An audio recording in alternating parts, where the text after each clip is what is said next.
Bonjour et bienvenue à tous et à toutes, et tout particulièrement aux élèves des classes de 4e 1 et de 4e 2 du collège Charlotte Delbault de Tronget pour cette toute nouvelle séquence d'histoire, la séquence 7 qui s'intitulera La Révolution française et l'Europe 1792-1815.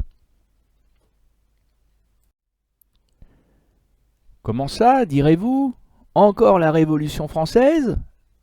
Eh ben oui, nous n'en avons pas encore tout à fait terminé avec elle. Après avoir étudié le déroulement de la Révolution française, rappelez-vous Louis XVI, Robespierre, la Terreur, etc. Puis après avoir étudié la fin de la Révolution avec Bonaparte, héritier de la Révolution, mais aussi Napoléon Ier, le même homme, fossoyeur de la Révolution, eh bien, on n'a pas totalement épuisé le sujet puisqu'il nous reste à voir une dernière thématique liée à la Révolution française, c'est justement les liens entre les Français révolutionnaires et les Européens. Parce que vous allez le voir au cours de cette séquence, la Révolution française a très largement débordé de ses frontières. Et la Révolution française s'est confrontée à l'Europe. Et vous allez voir que les relations entre l'Europe et la France révolutionnaire ont été complexes, compliquées et parfois un peu brutales. Et comme vous pouvez le remarquer sur le tableau que vous avez sous les yeux et que nous étudierons plus en détail le moment venu, le personnage central de notre étude va une nouvelle fois être, je pense que vous l'avez reconnu, dans son uniforme de colonel de chasseurs de la garde et surtout avec son chapeau bicorne sur son cheval blanc, le célèbre Napoléon Ier, empereur des Français, parce que c'est lui qui va, d'une certaine façon, chercher à imposer la Révolution française aux Européens. Et donc notre problématique pour toute la séquence sera la suivante. Quel changement la France révolutionnaire puis impériale essaie-t-elle d'imposer aux Européens? Au cours de cette séance inaugurale, nous allons, comme d'habitude, mettre en place le décor. Nous allons commencer par bâtir une carte, donc nécessairement à l'échelle de l'Europe, l'Europe de l'époque. Et sur cette carte, nous allons montrer l'apogée de la domination française sur l'Europe, c'est-à-dire le moment où l'Europe est, pour ainsi dire, française, ou du moins sous domination française. Donc grand A, l'apogée de la domination française sur l'Europe, début 1812, et notre problématique sera donc la suivante. Quelles sont les principales manifestations de la domination exercée par la France sur l'Europe et quelles en sont les limites? Vous avez sous les yeux la carte qui va nous servir de modèle pour bâtir notre propre carte à nous, Jean de Tronget. Vous avez sous les yeux une carte de l'Europe. Au début de l'année 1812, allez, on va dire jusqu'à juin 1812, cette carte est parfaitement valable. Cette carte montre la domination maximale de la France sur l'Europe. Mais quand on parle de la France, comme vous pouvez le voir, on ne parle plus de la République française, puisque depuis mai 1804, je vous le rappelle, on l'a vu lors de la séance précédente, la France est devenue un empire, quand Bonaparte est devenu Napoléon Ier. Et cet empire français, eh bien, il est bien plus vaste que ne l'était la France de la Révolution de 1789. On peut constater en particulier que la France a considérablement repoussé ses frontières au nord, puisqu'elle a intégré dans son territoire, elle a fait la conquête, elle a annexé, si vous préférez, la rive gauche du Rhin, mais aussi ce qui aujourd'hui s'apparenterait à la Belgique, mais aussi ce qui s'apparenterait aux Pays-Bas et que sur la carte on appelle la Hollande. Sans oublier une forte poussée territoriale également à l'est, au sud-est, puisque les territoires qui se trouvent à l'est des Alpes sont devenus français, hein, le nord de l'Italie, avec en particulier la région de Turin, mais également c'est ce territoire qui est plus au centre de la péninsule italienne et que depuis le Moyen-Âge, depuis Charlemagne, on appelle les États de l'Église et qui sont également devenus territoires français. La France qui comptait 89 départements, 83 départements en 1789, au moment où les départements ont été créés par la Révolution française, eh bien ces 83 départements sont devenus 130. Mais ça n'est pas seulement parce que la France a considérablement agrandi son territoire au détriment de ses voisins qu'on peut parler de domination française sur l'Europe. En réalité, la domination française sur l'Europe s'exerce aussi d'une autre manière. Et c'est ce que nous permet de voir la carte quand on voit ce que sur cette carte on appelle les États sous protectorat. Dans protectorat, vous reconnaîtrez certainement protection. Donc on a affaire à des territoires, je pense au Royaume d'Espagne, je pense au Royaume d'Italie, au Royaume de Naples, c'est-à-dire tous ces pays qui sont en vert tendre, en vert pomme, le Grand-Duché de Varsovie, la Confédération du Rhin, la Confédération helvétique. Tous ces territoires qui sont officiellement des pays indépendants, mais qui en réalité sont sous la domination française, tout simplement parce qu'on le verra plus en détail dans le cadre du cours. On verra que Napoléon Ier a remplacé les souverains de ces territoires par des gens de sa propre famille, hein, ses frères, ses beaux-frères, bref, les rois qui dirigent ces territoires sont des marionnettes entre ses mains. Ce sont des territoires qui sont également occupés par l'armée française. Donc en fait, ce sont des territoires qui ne font pas officiellement partie de l'Empire français, mais qui sont des territoires sous étroit contrôle français. Et vous pouvez voir que ce sont des territoires qui, pour la plupart, sont frontaliers de l'Empire français, à l'exception du Grand-Duché de Varsovie, qui est un peu plus décalé, plus en marge, sont plus centrés sur le centre-est de l'Europe. Ces territoires-là, sur notre carte, je les appellerai les territoires vassaux ou les territoires vassalisés, c'est-à-dire ces territoires, si vous vous rappelez votre programme de 5e en histoire, hein, le vassal, c'est l'homme du seigneur, c'est-à-dire celui qui se met à la disposition de son maître, et le maître, c'est le seigneur. C'était comme ça qu'on voyait les relations entre chevaliers au Moyen-Âge. Et bien là, on a beau ne plus être au Moyen-Âge, mais au début du 19e siècle, c'est ainsi qu'il faut concevoir la relation de soumission entre le royaume de Naples, par exemple, ou le royaume d'Espagne, envers l'Empire français de Napoléon Ier.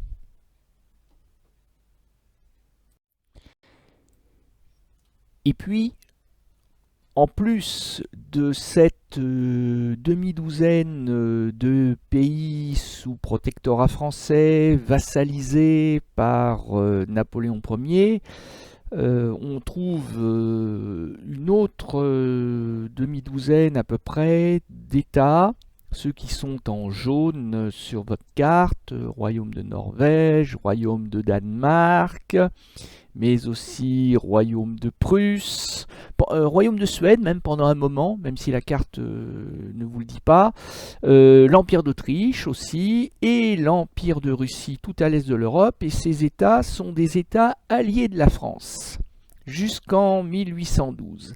Alors en fait, les choses sont un peu trompeuses, parce qu'on pourrait en conclure que ce sont des pays amis de la France, mais en fait pas du tout. L'empereur d'Autriche, le roi de Prusse, le tsar en russe voulant dire empereur, le tsar de Russie, sont des ennemis déclarés de Napoléon Ier et de l'Empire français. Mais ils ont été contraints de se placer, comment dirais-je, dans une relation d'amitié forcée avec Napoléon Ier, tout simplement parce que ces pays et ces empereurs, ces rois n'ont pas eu le choix. Ils ont été écrasés militairement à plusieurs reprises par Napoléon Ier pour s'être révoltés contre Napoléon, pour avoir osé lui tenir tête, lui avoir fait la guerre. Et ces pays ont été plusieurs fois très sévèrement punis par Napoléon. Au cours de batailles magistrales, on n'en étudiera qu'une, mais c'est la plus importante, c'est la plus belle des victoires de Napoléon, c'est la bataille d'Austerlitz, où là, les Russes et les Autrichiens ont été écrasés au cours d'une seule et même bataille. Et dans ces conditions, eh bien, ces pays, pour éviter d'être à leur tour sous protectorat, d'être à leur tour vassalisés comme peuvent l'être le royaume de Naples ou le royaume d'Espagne, eh bien ces pays sont obligés de faire semblant d'être amis avec Napoléon et avec la France, tant que Napoléon et la France sont les plus forts.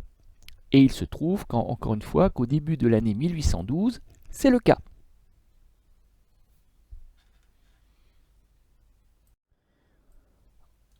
En effet, au début de l'année 1812, rares sont les États européens qui osent encore affronter l'Empire français de Napoléon Ier. En fait, pour l'essentiel, ils sont deux, le Royaume-Uni et le Portugal. Plus tard, la Suède rejoindra le mouvement.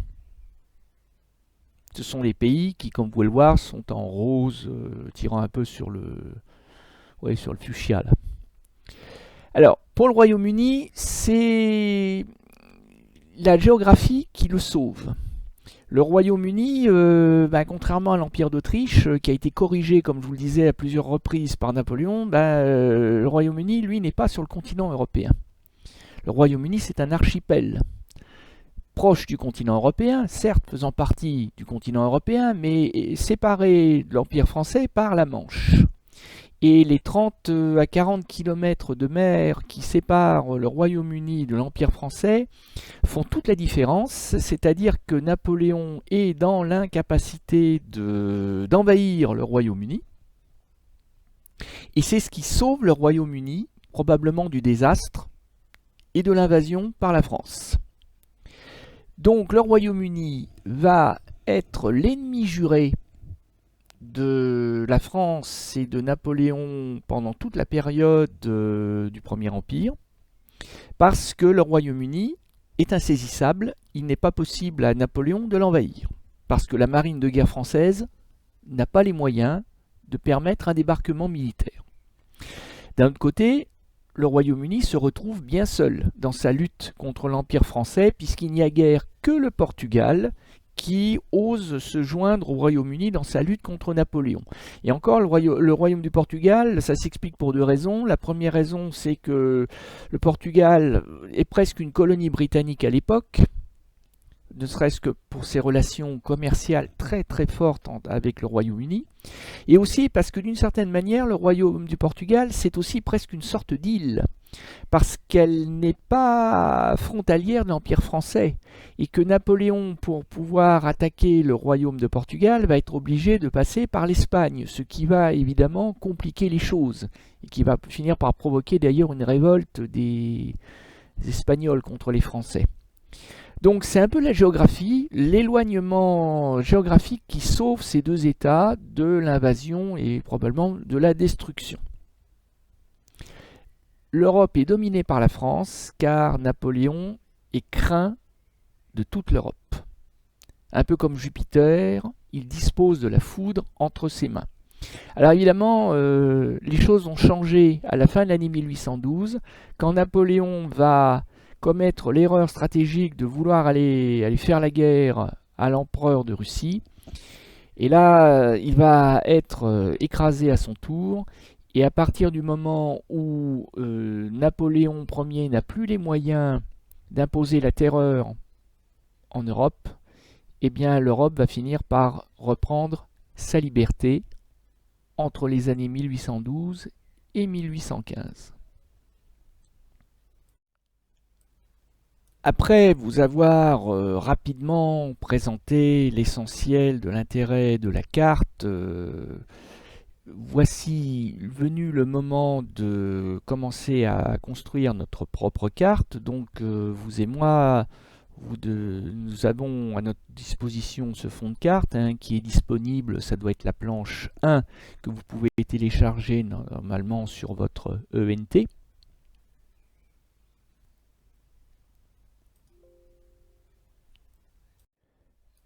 Alors, je vous propose de commencer par replacer sur le fond de carte l'Empire français avec ses 130 départements, donc l'Hexagone, plus la rive gauche du Rhin, plus la Belgique, qui n'existe pas encore à l'époque, future Belgique, mais aussi les Pays-Bas, la Hollande, mais aussi l'Italie qui se trouve à l'est des Alpes, sans oublier les États de l'Église.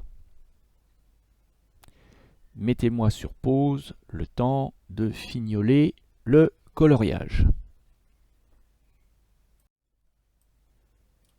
Ensuite, nous pouvons ajouter à cette France impériale, nous pouvons rajouter toute une guirlande d'États qui sont donc les États sous domination française, qu'on appelait États sous protectorat français, mais moi je préfère cette expression d'États vassaux, d'États vassalisés. Ça veut bien dire ce que ça veut dire, des États qui sont aux ordres de Napoléon Ier, qui n'ont aucune possibilité d'indépendance.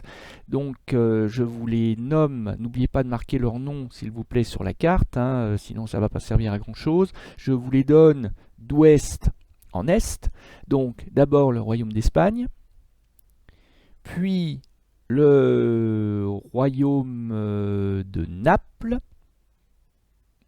ainsi que le royaume d'Italie. Ça fait deux royaumes différents pour la péninsule italienne, plus la Confédération du Rhin qui remplace depuis 1800 ce qu'on appelait depuis Charlemagne le Saint-Empire romain germanique.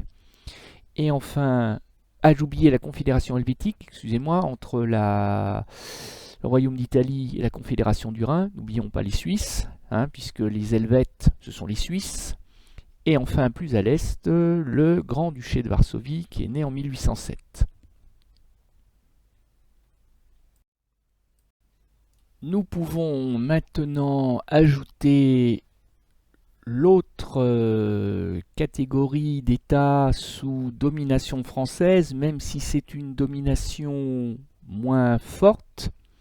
C'est-à-dire que Napoléon n'a pas remplacé les souverains par des membres de sa famille. L'armée française n'occupe pas non plus ces territoires, sauf en cas de guerre et en cas d'invasion. Je parle donc en particulier du royaume de Danemark,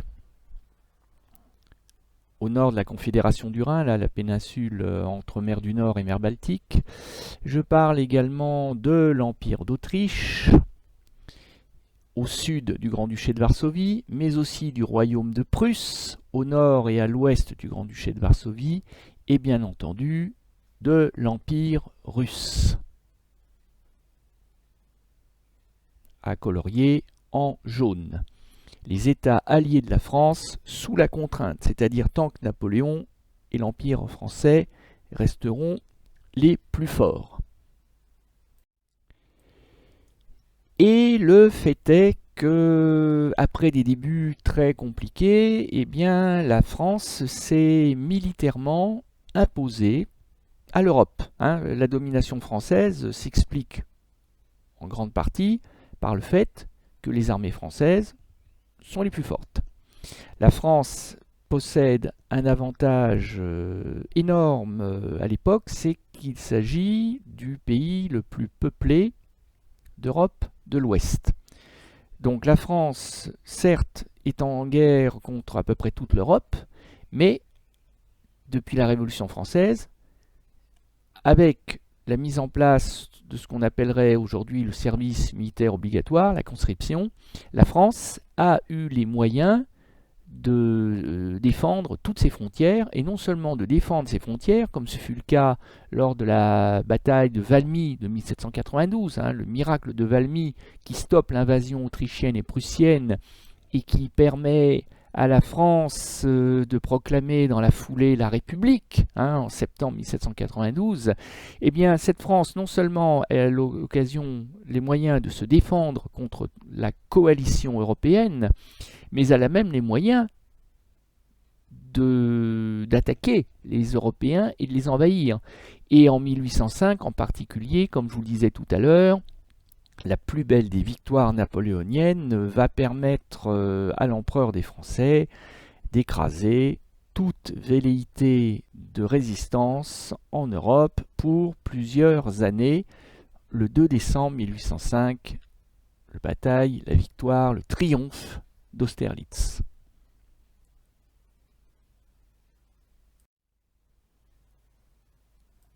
Ajoutons ce dont je ne vous ai pas parlé tout à l'heure, c'était un oubli de ma part que je vais réparer maintenant, ce long trait noir qui épouse les contours du continent européen et que l'on appelle le blocus continental. À partir de 1806, Napoléon Ier va tenter de mettre sous cloche le continent européen et de le rendre hermétique au Royaume-Uni, c'est-à-dire que le Royaume-Uni de Grande-Bretagne et d'Irlande étant l'ennemi déclaré de l'Empire français, Napoléon va tenter de pousser à la ruine le Royaume-Uni, puisqu'il ne peut pas envahir le Royaume-Uni militairement, je vous l'expliquerai dans un instant. Napoléon va tenter de pousser le Royaume-Uni à la ruine de son commerce en empêchant les commerçants britanniques de pouvoir vendre leurs marchandises aux clients européens. Donc Napoléon va essayer de rendre totalement infranchissable le détroit de la Manche, mais aussi toutes les mers entre le Royaume-Uni et l'Europe, dans le but d'empêcher les Britanniques de faire du commerce avec l'Europe. Et ce blocus continental, évidemment, sur des dizaines de milliers de kilomètres de littoral, a fort peu de chances d'être parfaitement hermétique. Et vous pouvez voir que, notamment au niveau du Portugal, il y a une grosse déchirure. Il y a évidemment un énorme trou dans le filet posé par Napoléon tout autour de l'Europe, et je vous expliquerai dans un instant pourquoi. Au niveau du Portugal, il y a un gros accroc dans ce blocus continental. Autre élément de domination de la France et de l'esprit de la Révolution française d'ailleurs sur l'Europe. Alors là, c'est beaucoup moins brutal que le blocus continental, c'est tout simplement l'application dans le droit national des différents pays européens du Code civil napoléonien. Napoléon, hein, son fameux code civil dont il est si fier, eh bien, il l'a imposé aux Européens. Ce faisant d'ailleurs, vous le verrez, il pense offrir un magnifique cadeau aux Européens. Mais ce que Napoléon n'a pas véritablement bien compris, c'est que un cadeau qu'on impose aux Européens sans leur demander leur avis, ça devient plus un cadeau, ça devient une contrainte, et finalement, eh bien, les Européens vont assez mal prendre ce cadeau-là, ce cadeau forcé. Et d'ailleurs, comme vous pouvez le voir, tous les pays d'Europe sont loin d'avoir adopté le Code civil Napoléon, et en particulier les fameux États alliés sous la contrainte de la France qui ne veulent pas en entendre parler. Rares sont les États qui osent tenir tête et qui surtout ont les moyens de tenir tête à Napoléon Ier et à l'Empire français en 1812. En fait, il n'y en a véritablement que deux. Il y a le Royaume-Uni et le Royaume du Portugal qui ont lié leur destin et qui constituent le pivot de toutes les coalitions européennes contre l'Empire français, des coalitions qui vont toutes être écrasées à plate couture par Napoléon Ier jusqu'en 1812 du moins. Mais ces États vont échapper à l'invasion, vont échapper à la punition, hein, contrairement aux Prussiens par exemple ou aux Autrichiens, qui vont être corrigés, comme je vous l'ai expliqué à plusieurs reprises, par Napoléon. Et bien dans le cas du Royaume-Uni et du Portugal, ce qui va les sauver, c'est leur géographie. Le Royaume-Uni est sauvé par son insularité. C'est un archipel qui se trouve à proximité immédiate, certes, de l'Europe, mais qui est séparé du continent européen par le détroit de la Manche. Et c'est ce qui le sauve parce que la marine française, la marine de guerre française, n'a pas les moyens de préparer une invasion du Royaume-Uni. Et c'est ce qui met donc le Royaume-Uni à l'abri des menaces d'invasion. Et c'est ce qui va d'ailleurs pousser Napoléon Ier, ne pouvant envahir militairement le Royaume-Uni, à mettre en place ce fameux blocus continental destiné à étrangler le commerce britannique et à le pousser à la paix. Quant au Portugal, alors c'est pas une île, mais d'une certaine façon si, parce que pour attaquer le Portugal, la France a besoin de passer par l'Espagne, ce qui complique les choses, surtout que les Espagnols vont mal prendre la présence des troupes françaises sur leur sol et vont finir par se révolter contre les Français, ce qui va rajouter un problème au problème portugais. Et du coup, le fait que le royaume de Portugal soit un ennemi déclaré de la France explique pourquoi il y a un énorme trou au niveau du Portugal dans le blocus continental européen. Le blocus continental est imposé par Napoléon aux Européens. Le Portugal, étant un ennemi de Napoléon, ne va évidemment pas appliquer le blocus continental, surtout qu'encore une fois, le blocus continental est une arme de guerre commerciale contre le Royaume-Uni. Or, il se trouve que le Royaume-Uni est le principal allié, pour ne pas dire le seul, du Portugal. Il y a un autre énorme trou dans le blocus continental. Il est au niveau de la mer Adriatique qui, il est vrai, qui sépare l'est de la péninsule italienne du littoral croate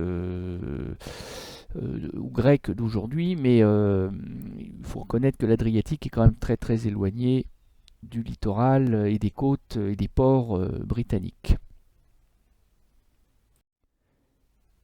La domination exercée par la France impériale de Napoléon Ier sur l'Europe devient chaque jour de plus en plus insupportable pour les Européens, qui ont de plus en plus de mal à accepter qu'on leur impose le droit français à travers le Code Napoléon, qui n'acceptent pas qu'on les prive du commerce avec le Royaume-Uni pour cause de blocus continental.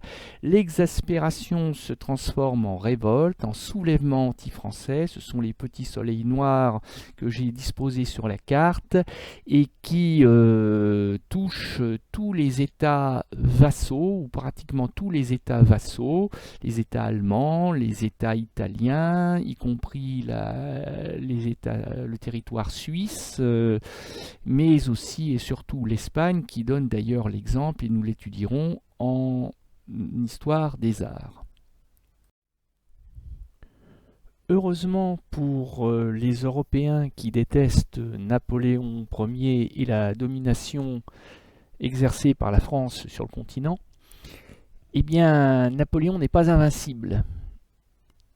Et ses armées peuvent être vaincues, particulièrement sur mer. Et en 1805, au large de Cadix, au large de l'Espagne, presque à l'entrée du détroit de Gibraltar, donc au sud de l'Europe, se déroule une importante bataille navale entre la Royal Navy et la marine de guerre française, et la marine de guerre française est laminée. Elle est en grande partie détruite à Trafalgar en 1805, et c'est d'ailleurs cette défaite navale de Trafalgar qui empêche Napoléon Ier d'envisager sérieusement une invasion de l'archipel du Royaume-Uni, et c'est donc c'est Trafalgar qui va obliger Napoléon à mettre en place cet impopulaire blocus continental à l'échelle de l'Europe.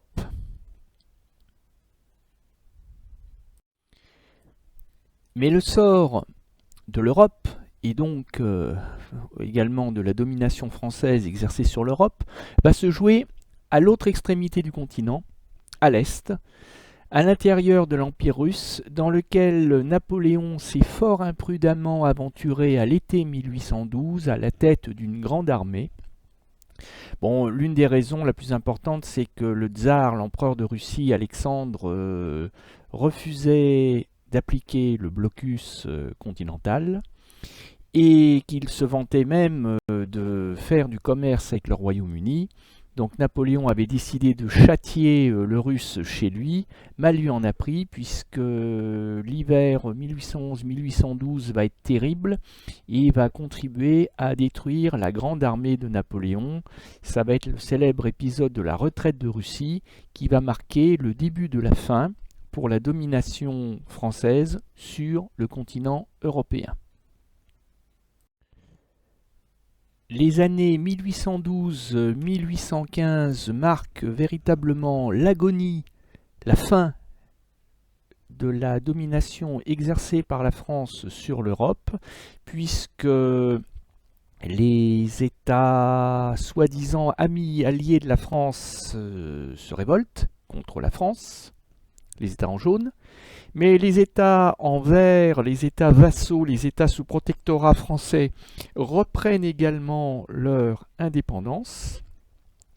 Et en fait, la France revient littéralement à ses frontières de 1789, puisqu'elle est chassée de partout.